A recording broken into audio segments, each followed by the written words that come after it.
one more video for tonight, I think. Um, if you've watched some of my other videos concerning diet and the ingredients that go into a lot of pet foods, you'll know that I'm not a big fan of veterinary exclusive or prescription pet food diets. And a lot of people kind of look down on me because of this. And I really want to put this out here for people because I have, not because of this, but I'm going to clarify for myself, I have no problem with veterinarians. I think they do amazing work. A lot of them work really, really hard to do what is best for your animal. They spend a lot of their own money helping sick animals, or at least some of them do. They went to school for a long time to become what they are today, and I totally respect that. The problem that I have with a lot of veterinarians is that some of them tend to be very, very proactive and very outward with their knowledge and with their learning. They're constantly trying to upgrade their knowledge and learn different things about, what's happening with animals and new research and new developments. And then you get others who are stuck in their ways and are a little bit more concerned about their pocketbooks than they are about your pet, and that really bothers me. So one of my biggest beefs about these, particularly the second type of veterinarians, is that a lot of them will push veterinary exclusive diets because they claim that these diets are the best for your dog. They've done years and years of research and they've decided that this is what's best for your dog, and I don't really agree with this. Dog food has only been out, bags of dog food really have only been part of our everyday lives for about 100 years, and things have changed a lot in those 100 years, but some people at some companies have changed with these 100 years and others don't. And I think this is something that people overlook when they go to a vet clinic because their vet will recommend a certain prescription or, veterinary exclusive diet, and they automatically think, okay, yeah, my vet recommends it, so it must be great. No, I'm not saying that these diets are going to kill your dog. They're, lots of dogs live perfectly healthy lives on these diets following their, eat this food as a puppy, eat this food as an adult, eat this food as a senior. But there are some huge gaps in this way of thinking that really, really bothers me. So I've got in front of me a list from one of the websites of a particular veterinary exclusive company, Royal Canin. Royal Canin, if you go on their YouTube videos, supplies Medi-Cal to veterinarians, and I have a lot of respect for Royal Canin. They have done a lot of research. Some of it I think is bogus, but there have been a lot of research and a lot of good research that has been done at their facility, and I totally respect people who are, willing to pay for Royal Canin, and they like what they've been putting forward and they like the research that they've been doing. But I personally have a problem with a few things that they do. I would be totally for Royal Canin if they would ditch the grains. It has been proven time and time again that your dog does not need carbohydrates to survive. They don't need them. So why continue to add it to their diet if it's not beneficial for the body? It really, all it is a filler. It's something else to put in the food to give it some meat, some sustenance, some bulk. And if they would kill that part of Royal Canin, I would be so happy, because they have done a lot of research and they're very diligent with their research.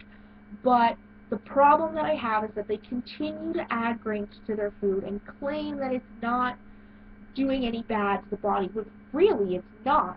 It's not doing anything bad for the body, but it's really not doing anything good for the body either. And a lot of the time what they'll do is they will add the grains and then add vitamin supplements to the food, because the grains aren't supplying them because your dog's body doesn't know what to do with them. Your cat's body definitely doesn't know what to do with them. So it's kind of the difference of eating an apple or eating, a vitamin C tablet. Yes, the vitamin C tablet is going to give you just as much vitamin C as the apple, but the apple is the obviously healthier choice in the sense that an apple is a natural thing. It was picked off a tree and given to you, not, ground and processed and packed and pounded and shaped and then shipped and stored and preserved. Like, there's a lot of things that go into these vitamin mixes that people seem to skip over. So I picked 4 of Medi-Cal's therapeutic diets, is what they call them. And a lot of people are recommended these things if their dogs come in with these problems. And it's really beyond me why anyone who has put the time and knowledge into feeding their pet would pick this over healthier alternatives. So the first one on my list, I actually was looking at the cat section. I believe the first 3 are from the cat section, and then the last one is from the dog section. But the first one I've got on my list is called their Calm brand, or their Calm variety, therapeutic blend, whatever you want to call it. And they claim that this food establishes emotional balance in your cat. What? Like, does that even make sense? You're telling me that by feeding your cat this particular food, it's going to be calmer. Don't mention that the food has a ridiculous amount of salt in it to make it palatable for your cat, and that your cat probably isn't getting enough stimulation at home, which is why it's being in that case. You're going to push a food, a synthetically put together food that's supposed to calm your cat down, when it's a band-aid. The problem is not the cat's food. Get your cat off of a high sugar, high salt diet that's packed and flavored with fat. Put it on an all-natural, grain-free, high-protein, low-carbohydrate, wet or dry food, even better, a raw food, and these so-called food problems that create emotional imbalance are going to go away. When you pack a 4-year-old full of sugar, of course it's going to bounce off the walls. You put a 4-year-old in a bedroom for 5 years, yes, it's going to go crazy. People think that cats are just going to lounge around. Well, I'm looking at my cat sitting right here on the desk having a nap, but, it's late. They've been playing all day, and they're going to be tired, and people seem to think that cats are just going to, take care of themselves, and they just lounge around the house all day, and they don't need exercise, they don't need to play with anything. This is the problem, people, not their food. Don't change their food. Change their lifestyle, and you'll see a difference in the way that your cat behaves. Another one that I saw, I have huge beef with this one, the diabetic therapeutic diet. Okay, so they claim that it has increased protein and reduced starch, which is essentially your carbohydrates. This is what your cat should be eating, period. The fact that they make a diet specifically that has increased protein and lowered starch just boggles my mind. Like, it's the same thing to me when you go to the grocery store and you see Iams Proactive Health, and then you see Iams Naturals. You don't think that they're getting the chicken from the same batch? Do you honestly think that Iams is going to pay different amounts for their chicken? No, they're just going to put it all in. Who cares where the chicken comes from? It's chicken, and that's what it says on the bag. It's chicken byproduct meal, or chicken meal, or who the heck knows what's in those things. They don't selectively pick where their chicken comes from to put in their natural food versus their regular food. It's all the same. It's just got a different bag. So that kind of comes back to this. Why would you specifically make a food for diabetic cats that is increased protein, low starch, when all of your cats should be eating this? That was my first problem. My second problem is the ingredients. The first ingredient is chicken meal. Chicken meal in itself is not a bad ingredient. It's actually got a lot of protein because it's been ground together. So your meats, um, meal is not always a good thing. When you get into your byproduct meals, you're getting into the slop. But chicken meal is essentially the meats and the bones ground together. So there's a lot less water in this mix, which means that there's a lot more protein. The next ingredients are what bother me. Ingredient number 2 is corn gluten meal. Then we've got barley. Then we've got wheat gluten meal and tapioca. Those are not good ingredients. So by putting in one good ingredient and then loading it up with 4 crappy ones, where are you getting ahead? If your cat is diabetic, you're going to want to make sure that he has a lot of protein in his diet because you don't want those muscles being wasted away. And your cat should never have a lot of starch in his diet.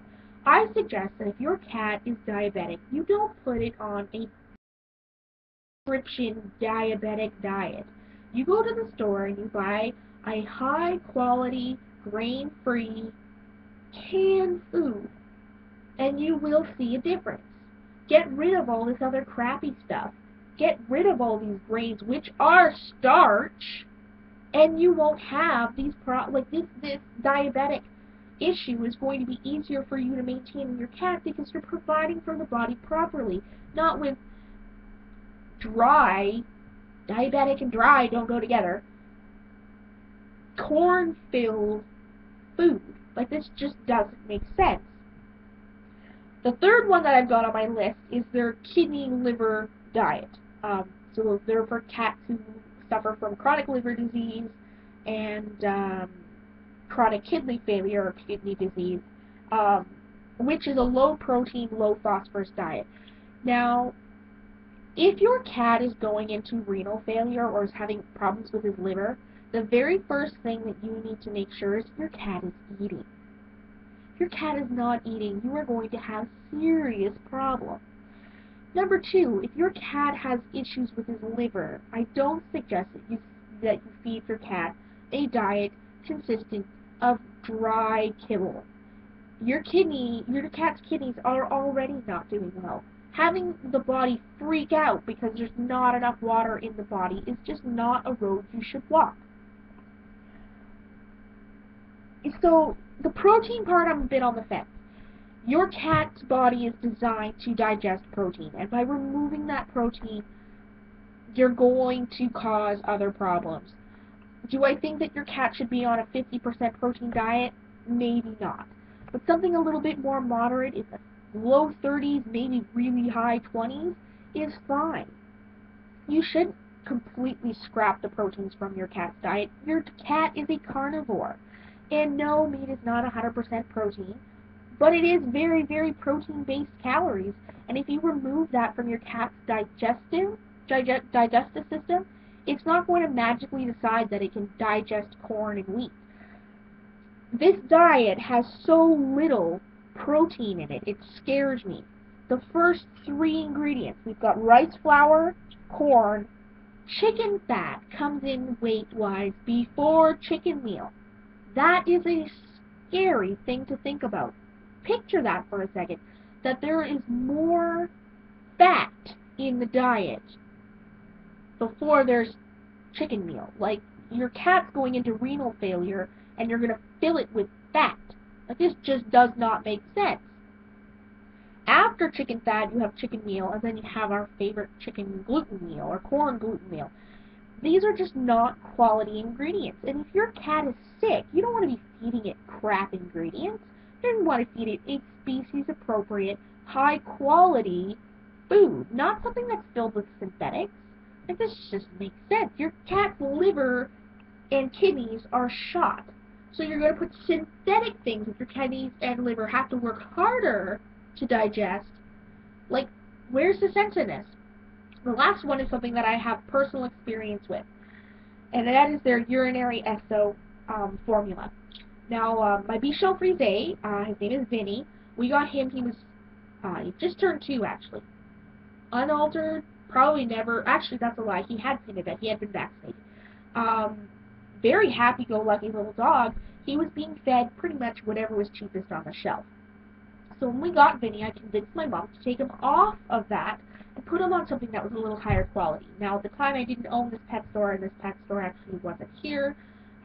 One of the other pet stores that was here is very expensive, so, not really an option.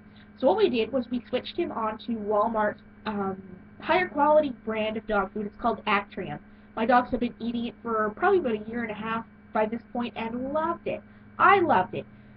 A heck of no meat byproduct meals and mystery meats, no corn, no soy. It was a very good quality food in comparison to what he was eating. So we switched Vinny over, and we noticed that he was having problems going to the bathroom. Brought him in, turns out that he had urinary stones developing in his bladder. So they put him on the urinary SO, which was at the time a very good move considering what was going on in his body. He was also given medication, and we opted to go half and half with the wet food because urinary issues. You're going to want to flush the kidney or the bladder out with some wet, water stuff moving through it. So that was the option that we picked, and he recovered very, very quickly. But we found that every time we tried to take him off the urinary SO and put him onto a different food, he always seemed to revert back. These flare-ups were coming up, and we could not figure out what it was that was causing these issues. So, me being me, I did not want him to be staying on a corn-infested diet. These ingredients are disgusting. The same thing with the kids' diet: rice, corn, chicken fat before chicken meal, and then natural flavor. That is a lot of natural flavor that you're adding into this diet if it's the 5th ingredient on the list. Like, when your meat is surrounded by chicken fat and natural flavor, there's a problem. So, while Vinny was on this diet, I searched everywhere to figure out what I could do, because all I could find really on the website and on the bag for the urinary SO food was that it balanced the pH. Well, there must be something out there that balances urine pH other than this food.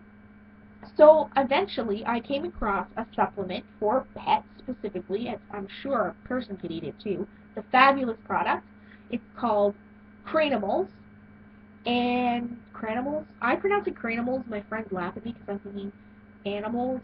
Anyway, it's Cranimals, whatever you want to call it. It is a cranberry supplement. It is strictly cranberries. And cranberries, as I'm sure lots of you know, is fabulous for urinary health. So what we did was we started giving him cranberry supplements while he was on his urinary SO food. After about a month, we want to make sure that he had established a good base of this supplement in his system. After a month of giving him this Cranimal supplement, we slowly started switching him over to a grain-free diet. We took our time, is a huge understatement. It took us like a month to slowly, very slowly, switch him over because we were so worried that he was going to revert back and start flaring. It has been almost a year since we've switched him off of the urinary SO, and probably close to 2.5 months since he has been off the Cranimal supplement, and he has not had one bladder issue since. There are other options better than veterinary food if you are willing to look for them. I think people get caught up with this, oh, well, it's from a vet, which means that it's the best. And really, it might not be. We were able to fix Vinny's problem simply by changing our frame of mind and by adding something to his diet instead of taking things away. A lot of people have this idea that instead of adding something to your dog's diet, that you should change your dog's diet. Now, there are plenty of instances where changing your dog's diet is a good idea. If your dog has food allergies, adding something to your dog's diet is simply not going to work, and it's not really a good suggestion. Adding steroids to your dog's diet is not a good thing. But in the case of a dog who had urinary bladder stones all the time, it was as simple as adding something that was going to let his bladder recoup and be able to maintain a proper balance all by itself. I see a lot of people who come in and say, oh, I've got an older dog, I'm thinking of switching him to a senior diet. A lot of these diets do not have enough glucosamine and chondroitin in the kibble to properly meet the daily requirements for any dog. They'd have to eat the entire bag to get the amount of chondroitin they need. Most large dogs need about 750 milligrams of chondroitin, and that's in like a kilo of food. If that's the case, if you're worried that your dog needs a supplement or something is not working properly, consider adding a supplement. A great one that I use actually with Bella, my Saint Bernard, um, is it's by Pet Kelp, and it's their joint care supplement. Not only does it have the huge benefits of kelp in the mix, but it also has the total daily requirement for chondroitin and glucosamine in 3 teaspoons of supplement. 3. We were feeding her a supplement before. She needed half a cup of this stuff. It's fabulously priced. It is a great supplement. I actually know people who put um, this stuff in their shake. My sister loves the blueberry variety. I believe it's the Wellness. And she puts it in her shake. She actually was referred to a friend of a friend of a friend, and that's actually how I heard of it, although it is marketed and not for people. So, really what I'm getting down to is don't just assume that something that's in a veterinary clinic is the best for your dog.